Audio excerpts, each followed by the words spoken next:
Voltamos aqui. Vamos esperar só o pessoal voltar aqui para a sala. Agora nessa parte 2 da live. A parte 2 da live com a Felícia Fleck, mais para perguntas e respostas. Eu vi que tinham várias, né? Então vamos aproveitar aqui para continuar essa conversa com a Felícia Fleck, para que vocês possam agora tirar dúvidas, né? Oi, voltamos. Oi!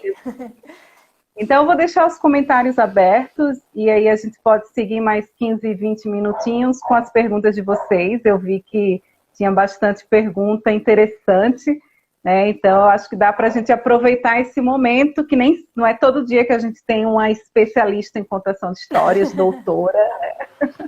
Então, vamos aproveitar, gente. E quem tiver perguntas, pode ir escrevendo aí. Pessoal, tem muita gente entrando, né? Para ver assim. E a primeira parte da live já está lá no IGTV também. Depois vocês assistem tudo ali na sequência. Mas tem mais alguma coisa que você queria colocar, Felícia? Assim, enquanto não chega a pergunta.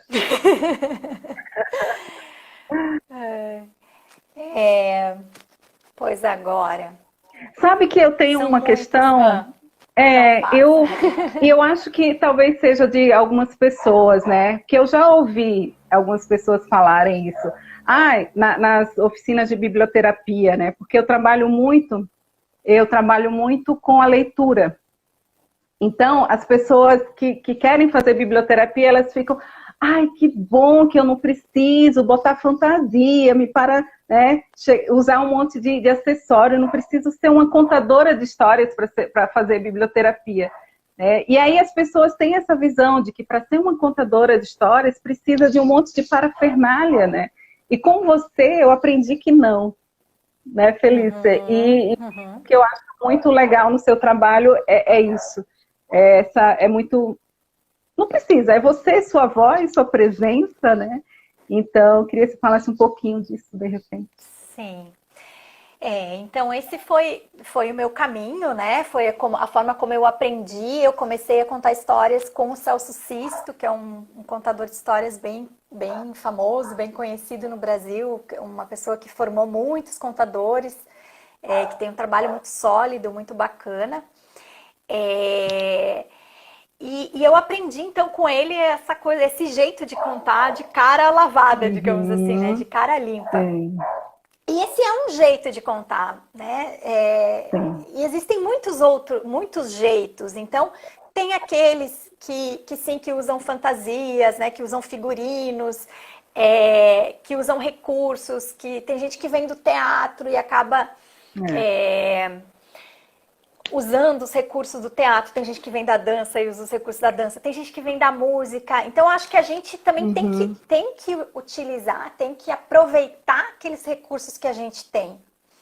E são inúmeros, mas não... É que às vezes fica uma coisa, às vezes, um pouco automática. Eu sinto isso muitas vezes nas escolas, né? Essa coisa de, não, eu vou contar história para as crianças na escola, então eu preciso usar fantoche, por exemplo. Isso é uma coisa muito comum. Porque precisa de uma imagem para as crianças, prestarem atenção, senão não interessa a criança. Ou até essa coisa da leitura em voz alta também. Às vezes tem uma crença de que as crianças não se interessam pela leitura em voz alta. As crianças não se interessam pela leitura em voz alta se eu pegar um livro qualquer e ler de qualquer jeito, se eu não tiver pensado na história, se eu não tiver preparado. Mas é muito mais a minha disponibilidade interna, a minha presença, a minha vontade de estar ali, né? Eu estar ali de verdade que conta do que a performance e a técnica. A performance e a técnica ajudam, né? Mas elas não são o principal na experiência do contar. O principal na experiência do contar, dentro da minha visão, é a gente está disponível e está presente. Então, acho que também nas oficinas, né, o que a gente desenvolve é isso, é como estar mais presente. É trazer isso para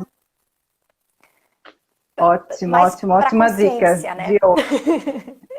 Essa é a dica de ouro, gente. Eu aprendi muito com a Felícia, já fiz oficina com ela, e eu acho que assim, a gente nunca está pronto mesmo. Quando eu comecei a fazer biblioterapia, né, eu recebia muitas críticas. Uma pessoa chegou para mim e dizia, eu acho que você precisa ler assim, né, fazer assim, assado, tal, modular a voz, fazer isso.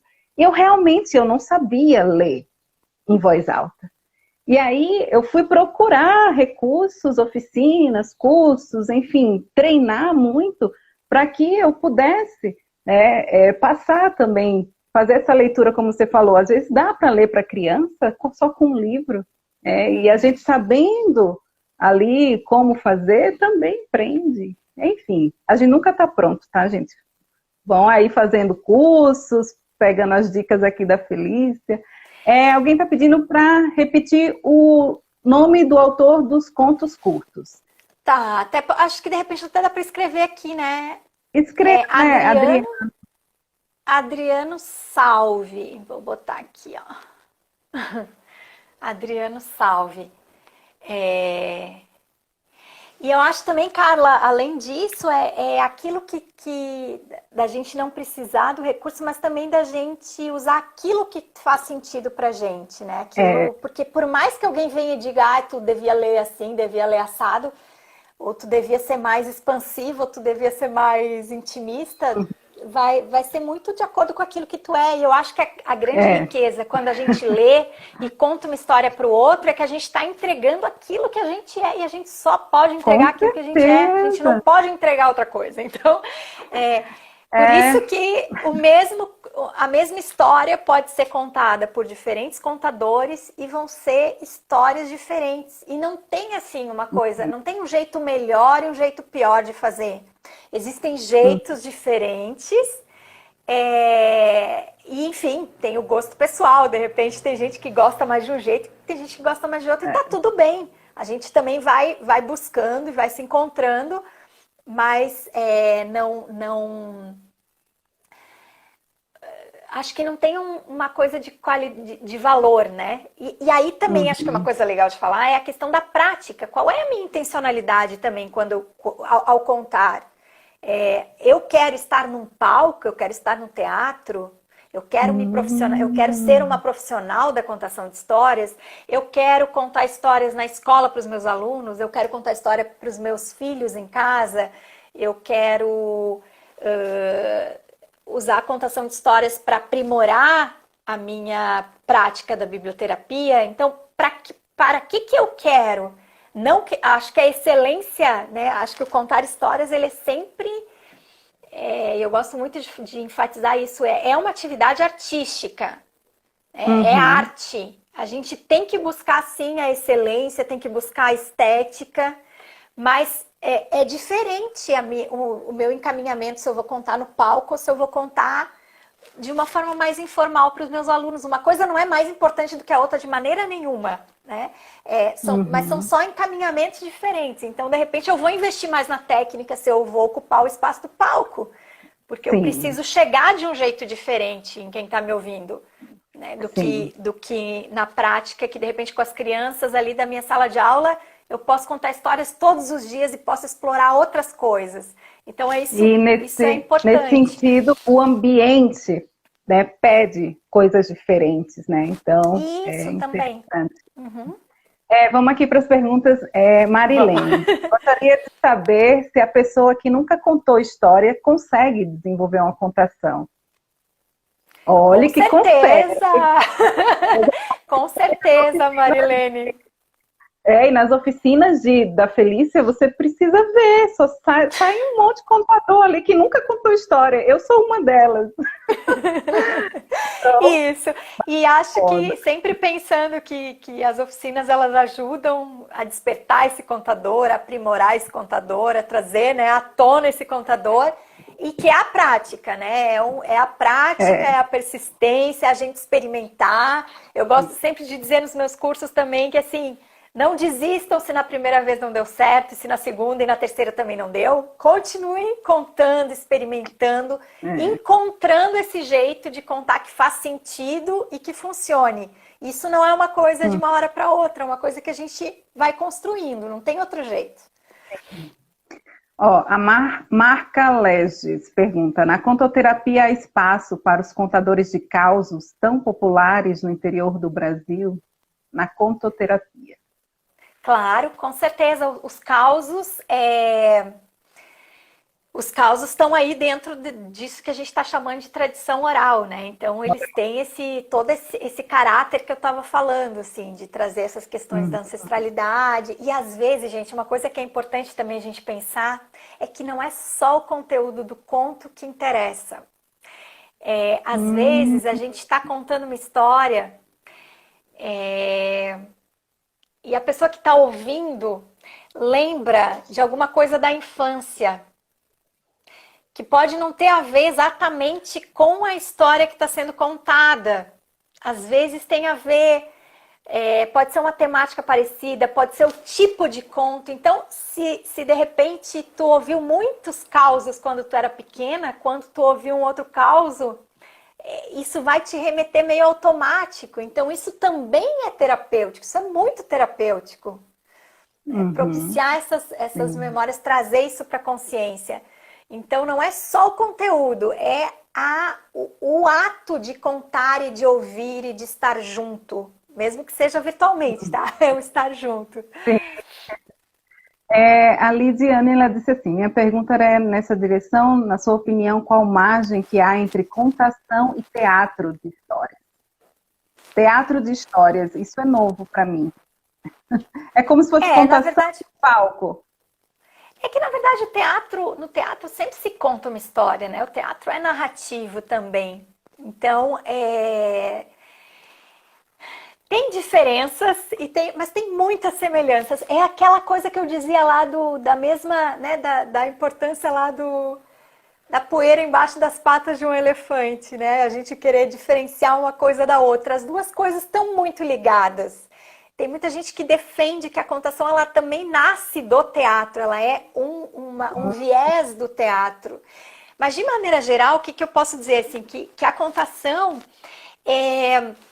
ela tem uma relação muito mais direta com o público. Eu estou olhando nos olhos do público. Eu não tenho tanto essa coisa de ter essa separação, né? Que muitas vezes em muitos tipos de teatro tem. Às vezes tá aquela coisa que a gente fala ainda, né, da quarta parede e tal. Então, acho que é uma relação mais direta e que se propõe, ao menos, que seja mais natural. Ela é mais espontânea, apesar de ela também, na contação, a gente também ensaiar, mas ela se propõe essa relação mais direta com o público. E mais, especialmente se o contador trabalha dentro dessa linha dos contos tradicionais, a questão do improviso também acaba sendo muito forte. Então, no teatro, muitas vezes, tem uma coisa mais marcada, né? De palco, de iluminação, nesse sentido, a contação de histórias ela é mais livre e ela se constrói muito na relação com o público. Então, às vezes, tem mais espaço para o público também, de repente, falar alguma coisa no meio de uma história e o contador aproveitar aquilo, ou o contador fazer uma pergunta para o público, e isso também fazer parte da história. Então, não que isso também tem linhas de teatro que isso também aparece, mas eu acho que isso na contação ela é mais forte. Sim, com certeza. Teve uma colocação aqui da Daniel. Adorei saber que pode-se fazer contação e biblioterapia de cara lavada. Claro que sim! E se quiser fazer de outro jeito, também pode. Né? Se quiser trazer para a maioria, né? Ô, Felícia, para a maioria é mais difícil, né? Criar um personagem, colocar fantasia, porque parece que tem aquela coisa, mas não sou artista. Né? Eu acho que tem uma resistência maior quando se propõe a dramatizar, encenar e, enfim, botar. E quando diz, não, você com sua voz, você pode fazer muito. Né? Isso, claro. É muito... alivia a gente. Sim, certo. O que eu acho legal da gente pensar um pouco é a questão do ritualizar um pouco também. Então, o ritualizar não necessariamente precisa ser uma fantasia, né? Um figurino, Sim. mas também, de uma certa forma, trazer alguma pequena marcação que diga que não sou mais a Felícia, agora é a Felícia Ah, contadora que está aqui. Isso pode ser de é. uma forma muito simples, pode ser botando um chapéu, pode ser usando um lenço. Uhum. E aí isso vai ter muito a ver com cada um também. E é legal quando a gente encontra uma coisa que nos dá, de novo, não que isso seja necessário, mas eu acho que isso é, quando a gente pensa nessa coisa da ancestralidade, ela também faz sentido, né? A gente muitas vezes perdeu essa coisa do ritual. E o ritual é Uhum. importante. Então, eu acho que os rituais eles nos ajudam. Então, por exemplo, né, a Qual o seu gente. ritual? Qual é o meu Curiosidade, qual o ritual? seu ritual? Tem um ou tem vários? Pode Então, revelar? tem algumas pequenas coisas que eu gosto de fazer quando eu uso sempre figurino, né? Eu uso figurino quando eu vou me apresentar, assim, numa escola, quando eu vou me apresentar no palco.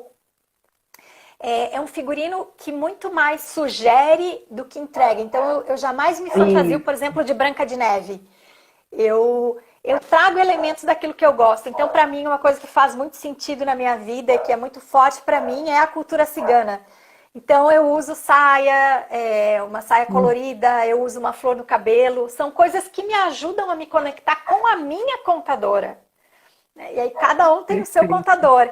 Tem alguns elementos que são bem comuns entre os contadores. Por exemplo, tem muitos que chegam com uma mala, com essa ideia de que o contador é Hum. aquele que está viajando, né? Que está viajando, que está circulando entre os Hum. lugares e trazendo coisas na sua bagagem.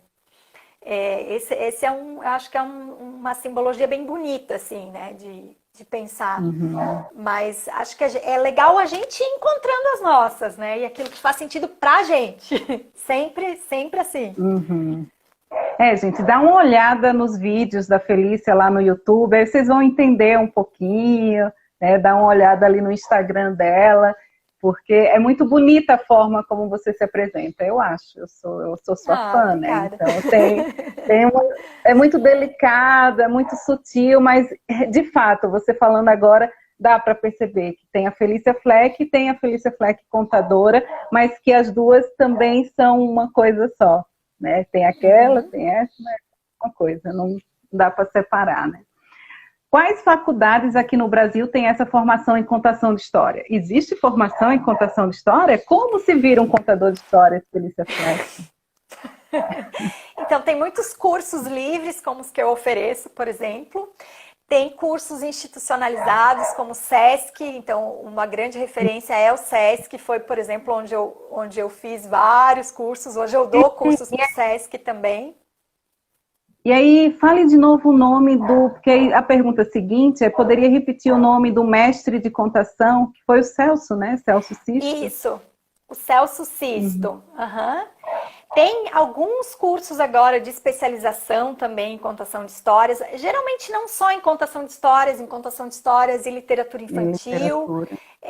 Tem essa formação, acho que cada vez mais dentro das faculdades de biblioteconomia, de pedagogia. Tem disciplinas que, às vezes não disciplinas que tratam só sobre isso, mas que acabam abordando a própria disciplina de biblioterapia também, né, Carla? Então, Uhum. acho que são caminhos. A gente não tem um caminho assim, vai fazer um curso tal, com tantas horas. Eu acho que é um caminho que a gente vai construindo. Tem muitos eventos também no Brasil acontecendo, de contação de histórias. Um dos principais chama Boca do Céu, que acontece em São Paulo Uhum. a cada 2 anos. Que traz assim convidados internacionais e também é um espaço de formação. Acho que a gente também se forma muito aqui olhando, vendo outros contadores, então é muito bacana a gente dar uma olhada nos canais. Tem agora mesmo, né, nesse momento tem muitos contadores produzindo vídeos. Então a gente ir olhando Uhum. para também ir encontrando o nosso jeito e vendo o que a gente gosta, o que É. a gente não gosta, o que a gente se identifica. Não no sentido de querer copiar, mas de querer ver aquilo que faz sentido para gente. Uhum. E o seu curso online, Felícia Fleck? Quando vai lançar? Estou curiosa para saber. Porque é um momento interessante, né? É um momento, Felícia, que as pessoas estão contando mais histórias, eu acho. Não sei, eu sinto Também, sem isso. dúvida. Sem dúvida. Aham. Ele tá aqui tá na cabeça, ele tá começando a ir pro papel, assim, e daqui a pouco ele vai pro ele vai chegar aí no. Vai nascer, Então, vai nascer. vamos acompanhando aí. Provavelmente também vou oferecer alguma oficina é, Online. online, né? Então, também quem quiser, quem tiver interesse, aí Uhum. provavelmente no próximo mês aí vai ter uma novidade nesse sentido. Então, vão me Que bom, acompanhando ali. isso. Eu vi que apareceram algumas perguntas sobre biblioterapia com idosos. Eu vou deixar essa pergunta, gente, que é bem específica sobre prática, público, para segunda-feira, que é onde eu vou falar do tema biblioterapia na prática, vou fazer um exercíciozinho de prática com vocês que estiverem na live. Então, quem está interessado nesses temas específicos de biblioterapia com idoso, biblioterapia com criança, eu vou falar um pouquinho mais sobre isso segunda. Então, vamos focar aqui, vamos ver se tem mais perguntas sobre contação e tal. Tem gente que diz, gosto muito de usar objetos metafóricos para contação. A Francine está dizendo, o que acha? Acho ótimo. Também, especialmente quando a gente usa então um objeto com outro sentido, né? É diferente a gente contar a história da Barbie e mostrar Barbie, ou a gente contar uma história contar uma história de uma menina e mostrar uma garrafa, por exemplo. Fazer um formato da boneca com um pedacinho de pano. Uhum. Eu acho que a Isso contação é. tem uma das primeiras pessoas que escreveu sobre contação de histórias, que é a Mary Shadlock. Ela fala que a contação de histórias é a arte da sugestão. Então, acho que o contador Olha, ele muito mais sugere do que entrega. E essa perfeito. entrega, a gente pode pensar nela tanto na questão da imagem de um objeto, quanto da questão da palavra. Às vezes, com a palavra, a gente também pode entregar muito. E a Uhum. gente, É e acho verdade. que o principal é, é muito mais interessante que a gente sugira. Então, se eu falar, Uhum. era uma vez uma menina que tinha 1,83 de altura, cabelos loiros, lisos, olhos azuis brilhantes, a pele aveludada, as bochechas rosadas, né? Quer dizer, tô descrevendo demais. Agora, se eu falar, Sim. era uma vez uma menina com longos cabelos ao vento, ó, como é que é essa? Né? Cada um Uhum. cria, tem uma pequena sugestão de um longo cabelo ao vento, mas cada um cria a sua imagem de uma forma diferente. É Então verdade. amplia, né? É mais rico nesse É. sentido. E na biblioterapia, quando eu vou falar das escolhas dos textos, né, eu sempre enfatizo muito isso da questão da metáfora e da linguagem simbólica, metafórica dos textos, porque essa é a riqueza do texto literário e, enfim, dos contos também que trazem muito, né, essa metáfora presente. Então, é isso. Acho que a potência terapêutica está muito na metáfora. Está muito não, está na metáfora. Então, enfim, mais ou menos isso. E aí essa metáfora vai também para os objetos, né? E isso é bem legal. Agora é Uhum. que eu me liguei também que nesse aspecto da contação e tal, metáfora está no objeto. Muito legal. Gente, eu estou aprendendo tanto, a gente pode ficar mais uma hora, né? Olha, tem uma pergunta para você, uma coisa difícil, não sei, eu estou dizendo que é difícil, Vou até mas talvez não tomar água seja. aqui, então. Até tomar água. Pode fazer. É da Helena. Helena Jager quer saber: é possível contoterapia com autistas? Claro. Contoterapia, contação de histórias, tudo é possível. Acho que para todos os públicos. Acho que talvez o que a gente tenha que pensar é diminuir controlar a nossa ansiedade com onde é que a gente quer chegar com a contação de histórias ou com a contoterapia. E acho que quando a gente aplica, né, a contoterapia, ou quando a gente conta uma história também de uma maneira geral, a gente não sabe aonde que isso vai dar. E a gente tem que aceitar Na isso. biblioterapia também, né? A gente às vezes, a gente trabalha com um público, gente, um grupo de pessoas que, assim, cada uma tem uma história, cada uma tem uma vivência, e o conto, o texto, ele vai tocar diferente em cada um. Então, a gente sabe o que é que aquele conto tocou na gente. E a gente pode ter uma ideia de onde pode tocar no outro, mas a gente nunca vai saber de que forma vai tocar no outro. Então, é como você falou, tem que liberar um pouco essa ansiedade, esse ponto de eu quero chegar ali. Isso, às vezes vai por um outro caminho. E é maravilhoso também, né? Porque acontece, enfim, faz parte. Isso, e pensando também assim, né, que a gente pensa, fala autista, bom, existem também muitos graus diferentes de autista, então também não dá para falar uma coisa assim tão específica. Acho que cada criança, ou pode ser jovem ou adulto, né, mas cada um tem as suas particularidades também. Mas sem dúvida, a contação de histórias, a gente contar uma história para alguém, para quem quer que seja, ela tem muito poder. De novo, não necessariamente, digamos, não necessariamente precisa ter um entendimento intelectual do conteúdo da história. O fato de estar junto, o autista, por exemplo, costuma gostar muito de música, então a gente pode fazer essas adaptações. Só que é difícil falar de uma maneira genérica, né? A gente precisa ver cada caso. E o que acontece muito, por exemplo, dentro da minha prática, é que às vezes eu vou contar numa escola e tem uma criança autista. Então, fundamental que a criança participe. É essencial que a criança participe. Não importa se no meio ela vai sair e depois vai voltar, não tem importância. Mas é importante que ela participe. E nesse caso, é importante que você também saiba que tem uma criança autista aí, né? Ou não faz diferença para você? Pode ser, acho que sim. Acho que às vezes pode ser bom, às vezes pode ser ruim. Pergunta complexa essa tua agora, eu achei. Então vamos depois a gente conversa. Tô brincando. Não, eu lembro, por exemplo, uma situação, né, que eu fui contar histórias numa escola e tinha uma criança autista e eu não sabia, por exemplo, mas foi muito visível logo no começo e era uma criança, assim, foi uma situação bastante difícil porque ela estava posicionada num lugar muito central do público. E aí ela me enfrentou muito, assim, ela levantava toda hora e fazia me imitava um pouquinho e sentava. E isso provocou muitos risos entre as crianças. O que eu achei ali?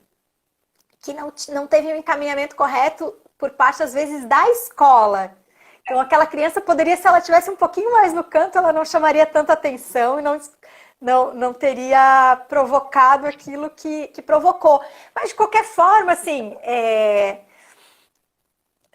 acho que talvez se eu soubesse previamente, talvez eu poderia ter pensado nessa questão. É que tem coisas que a gente só vai percebendo à medida que a gente vai vivendo também, né? Então, a gente vai encontrando esses caminhos. E nesse caso, assim, eu lembro que eu fui tentando várias abordagens. Assim, primeiro eu meio que ignorei para também não ressaltar, não funcionou. Outra hora eu fui mais perto da criança e fiquei tentando contar mais para ela. Enfim, e às vezes vai funcionar, às vezes não vai funcionar. Mas eu acho que essa temática da inclusão na escola é uma temática super importante. Então, por isso eu digo assim, não importa, mesmo que aconteça uma situação que seja incômoda, que a gente aproveite essa situação para pensar nisso e para pensar alternativas, para pensar estratégias, mas a exclusão não é a solução, de maneira nenhuma, nunca. Sempre a gente incluir. Como a gente pode incluir também nessa atividade, nesse momento, essa criança em relação à sua turma, porque eu, como contadora, vou ali, estou ali um momentinho com eles e vou embora, mas aquela criança permanece na turma. Então, esse é um momento que é um momento mais lúdico, é um momento mais mágico também, então é um momento perfeito para essa integração. Uhum. Olha, eu vou... Ai, as perguntas sumiram. Peraí. Eu tava passando por algumas. Ai, gente. Gente do céu, acho que eu fui lá pro final.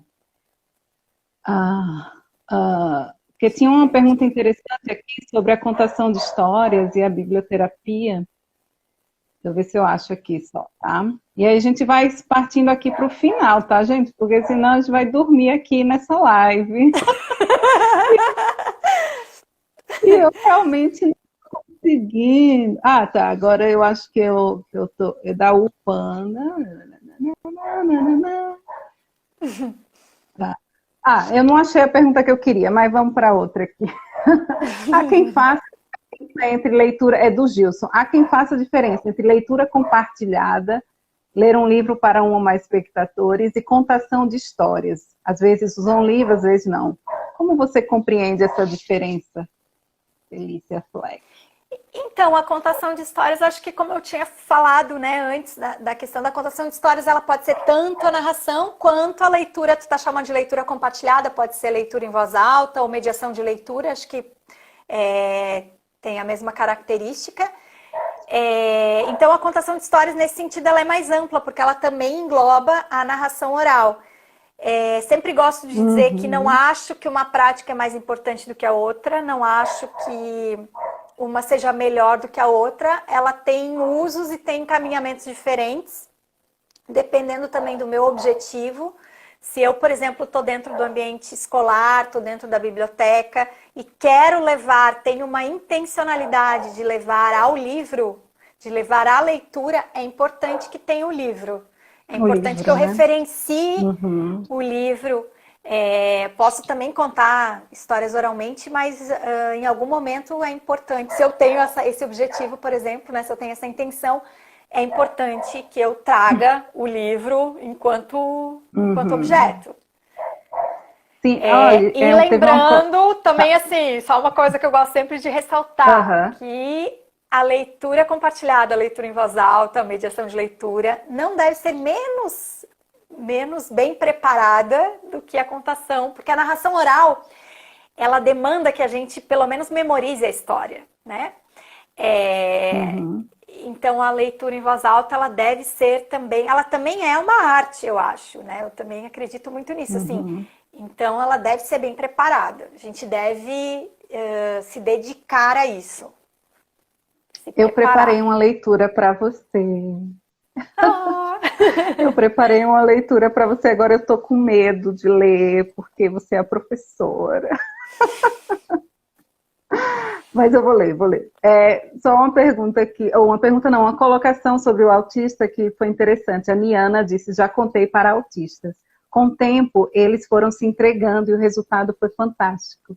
É isso, né? Não desistir, né, Felícia? Isso. E aprender e ir fazendo. Isso. E isso não só com os autistas, mas com as crianças, né? Com os Down, com adolescentes, gente. Vocês acham que é fácil contar para adolescente? Não é fácil. Então, não precisa não necessariamente alguém que tenha uma necessidade especial, né? Às vezes um público que nunca ouviu histórias também é difícil. Às vezes, por exemplo, eu tive muitas oportunidades de contar histórias para as crianças em escolas rurais, e é muito interessante porque as crianças às vezes nunca ouviram, nunca receberam teatro na escola. E elas ficam naquela coisa assim de não saber como se comportar, e se pode rir, se pode falar, então até elas se soltarem. Então por isso que a contação, a leitura, ela não deve ser feita uma vez só, isoladamente. Ela deve ser uma prática contínua e frequente. Perfeito. Tem mais alguma história querendo brotar aí em você, Felícia, por acaso? Pra gente ir terminando com histórias. Quem ficou aqui até o final com a gente merece histórias. Então aí, se você quiser ler uma, eu tenho uma que eu vou ler para você. E eu preciso do carregador do meu celular. Então, enquanto a história vem, vou carregar aqui. Então tá. Tá, vou contar uma história, então. Eu gosto muito das histórias da tradição sufi, que são histórias, também são histórias curtas. E tem algumas histórias que são as histórias que é também de um mestre, que é o mestre Nasruddin. E o Nasruddin, ele é um personagem assim, bem conhecido das histórias orientais. E ele é um personagem bastante emblemático, porque ele é um pouco anti-herói, assim, ele traz um pouco essa coisa do arquétipo, do palhaço sagrado. E ao mesmo tempo em que ele é o sábio, ele também é o tolo. Ele traz, né, esse viés de dar uma cutucadinha assim na gente, de fazer a gente pensar de outras formas. Então, sobre ele, existem muitas histórias, dizem inclusive a própria história dele mesmo, que ele teria vivido então na Turquia, lá no século XIII. E aí, enfim, tem muitas histórias sobre ele. Mas aí tem uma que diz que certa vez estava lá o Nasruddin no meio da estrada cortando lenha. Dali a pouco apareceu um homem assim todo engravatado, todo arrumado, todo empolado. E aí quando ele viu o Nasruddin, ele ficou feliz da vida porque aquela estrada estava completamente vazia. E aí ele se aproximou do Nasruddin e perguntou: meu senhor, por favor, quanto tempo eu levo para chegar até a cidade mais próxima? E o Nasruddin olhou para ele e não falou nada. O homem achou estranho, mas pensou que, bom, de repente ele tinha algum problema de surdez, né? De repente ele podia perguntar um pouquinho mais alto. E foi o que ele fez. Mais uma vez olhou para o Nasruddin e perguntou: meu senhor, por favor, quanto tempo eu levo para chegar até a cidade mais próxima? E o Nasruddin parou de novo o que ele estava fazendo, olhou para o homem, se virou e continuou cortando a sua lenha. O homem ficou indignado. Mas como, né, ele precisava muito daquela informação, ele respirou fundo e falou ainda mais alto: ai, meu senhor, por favor, quanto tempo eu levo para chegar até a cidade mais próxima? E nada, gente. Indignado de já ter perdido aquele tempo todo ali, o homem, saiu bem rapidamente. E mal ele deu, assim, uns 40 passos, o Nasruddin largou seu machado, olhou para ele e gritou: 1 hora! Mas por que você não me disse antes? Ora, primeiro eu precisava saber a velocidade da sua caminhada. Ai, que ótimo! Então, só para terminar, eu acho que a gente às vezes precisa saber onde é que a gente quer chegar, né? Para ver também a velocidade, não só a velocidade, mas os passos. Como é que a gente vai pisar nesse chão aí? A gente precisa conhecer a nossa pisada, né? A gente precisa conhecer o nosso caminhar para poder chegar onde a gente quer chegar. Com certeza, com certeza. Então, gente, eu vou ler agora um conto da Marina Colasanti, que está nesse livro, Longe Como o Meu Querer. A Marina é uma das minhas autoras preferidas e, sem dúvida, esse conto que eu vou ler é o meu preferido. E o título do conto é Com Sua Voz de Mulher. E eu dedico esse conto a você, minha amiga. Obrigada. Aquele Deus era dono daquela cidade como um mortal seria dono de fazenda ou sítio. Não era grande a cidade, templo, casas e campos ao redor. Mas, porque era dono daquela cidade, o Deus era também responsável pela felicidade dos seus habitantes. E um dia, pelas preces, percebeu que os habitantes não eram felizes. Nada lhes falta, disse o Deus. Cuido para que as estações se sigam em boa ordem, garanto-lhes colheita no campo e comida na mesa, nenhum grão apodrece nas espigas, nenhum ovo gora nos ninhos e seus filhos crescem. Por que então não são felizes? Porém, os homens desconhecem as perguntas dos deuses. E embora tivesse falado em voz tão alta que poderia ser ouvida de uma estrela a outra, ninguém lhe respondeu. A cidade estava na palma da mão do Deus e ainda assim tão longe que ele não via os sentimentos daquelas pessoas. Irei até lá, disse ele. Entre eles, verei melhor o que se passa. E tendo decidido, abriu seu imenso guarda-roupa à procura de uma identidade com a qual apresentar-se no mundo dos mortais. Depois de remexer, ele escolheu uma lisa e macia, fechou-se bem dentro dela, cobriu-se com uma túnica e desceu. E eis que aquela mulher de longos cabelos apareceu na cidade, dizendo que era Deus. E ninguém acreditou. Fosse Deus, teria vindo como guerreiro, herói ou homem poderoso. Fosse Deus, apareceria como leão, touro bravio ou águia. Até crocodilo e serpente poderiam abrigar Deus em seu corpo, mas uma mulher vinda das ruas estreitas nada mais podia ser senão uma mulher. E assim, o Deus prendeu seus longos cabelos sobre a nuca e foi procurar um trabalho. Mas a uma mulher não se dá um trabalho de ferreiro, não se põe na carroça a conduzir cavalos. Uma mulher não é aquela que comanda soldados, uma mulher não é sequer aquela que conduz o arado. E depois de procurar muito, o Deus mulher só conseguiu empregar-se em uma casa para ajudar nos afazeres domésticos. Era uma boa casa aquela que o acolheu. Esposa diligente, marido trabalhador. Poeira não se juntava nos cantos, embora trouxessem suas sandálias. Os homens consertavam ferramentas ou faziam cestos, mas eles se reuniam à noite, mas ninguém falava. As noites eram longas, depois de longos dias. Os humanos se entediavam. Até mesmo Deus se entediava.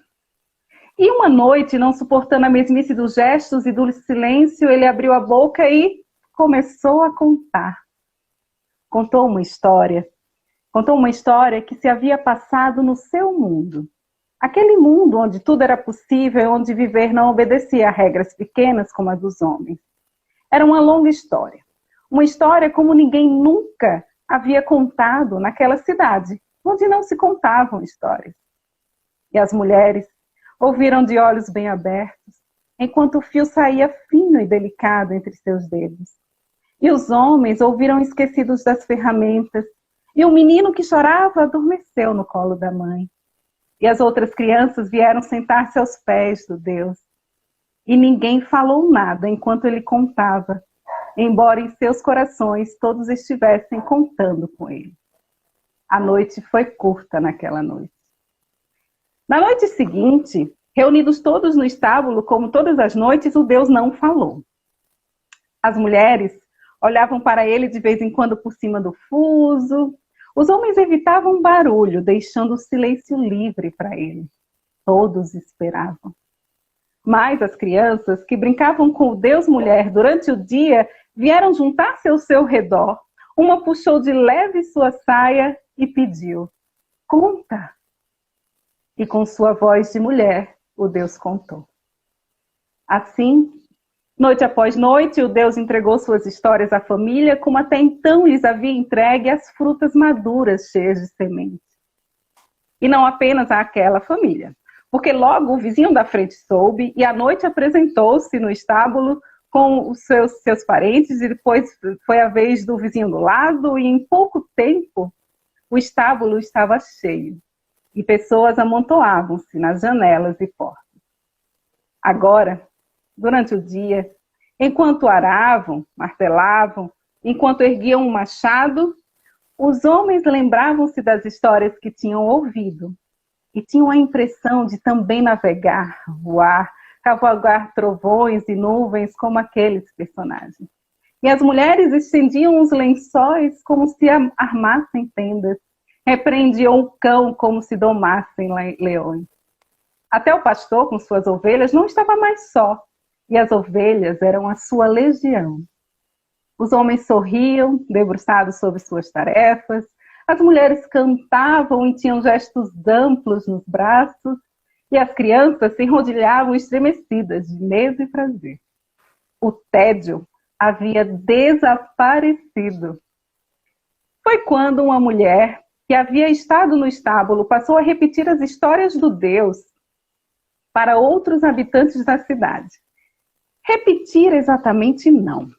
Aqui e ali acrescentava coisas, tirava outras, e cada história, sendo a mesma, era outra. Mais que contar, recontava. Depois houve um rapaz que também, e o tempo passando, ninguém mais podia dizer com certeza de onde tinha vindo esta ou aquela história, e quem a havia contado primeiro. Ninguém podia dizer tampouco qual o paradeiro daquela mulher de longos cabelos presos sobre a nuca, que um dia havia aparecido na cidade vinda não se sabe de onde, e que em outro dia havia partido com seu carregamento de histórias para o mesmo lugar. Ai, que lindo! Com a voz de mulher de Marina Colasanti. Então é isso. Poder da história, poder da narrativa, o poder disso, né? Que é tão ancestral e que a gente segue compartilhando aqui, né, Felícia? Sim. Então tá, então, obrigada. Palavrinhas finais, eu também agradeço muito. E é isso, muito agradecida a quem ficou aqui até o final, na parte 2. Isso também, né? Que bom, é sempre muito bom, né? A gente poder compartilhar, poder estar junto nesses espaços também. Então, espero que tenha, né, que tenha aí brotado e surgido ainda mais vontade de também conhecer um pouco mais sobre a contação de histórias, de se aprimorar também na contação de histórias como um recurso e como uma possibilidade. E acho que não só como uma possibilidade também para a biblioterapia, mas também como uma ferramenta também de autodescoberta, de autoconhecimento. Sim. Contribuiu bem no finalzinho. São sempre para a gente primeiro, né? Sim, sim. Então é isso, gente. Alguém perguntou sobre a história. O título é Com Sua Voz de Mulher, de Marina Colasanti. O conto que a Felícia contou foi do Nasrudin. Onde encontra esses contos, Felícia? Do Nasrudin. Do Nasrudin, então, gente, os contos de tradição oral, de maneira geral, a gente encontra nas coletâneas de contos populares. Então, existem muitas histórias do Nasrudin.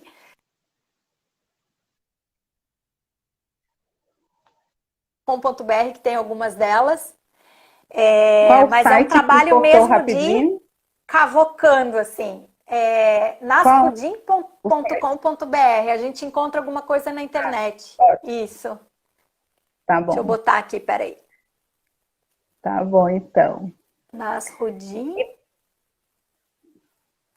E para quem ficou aqui até o final, muito obrigada mesmo. Essa segunda parte também vai subir lá para o IGTV, vai ficar disponível.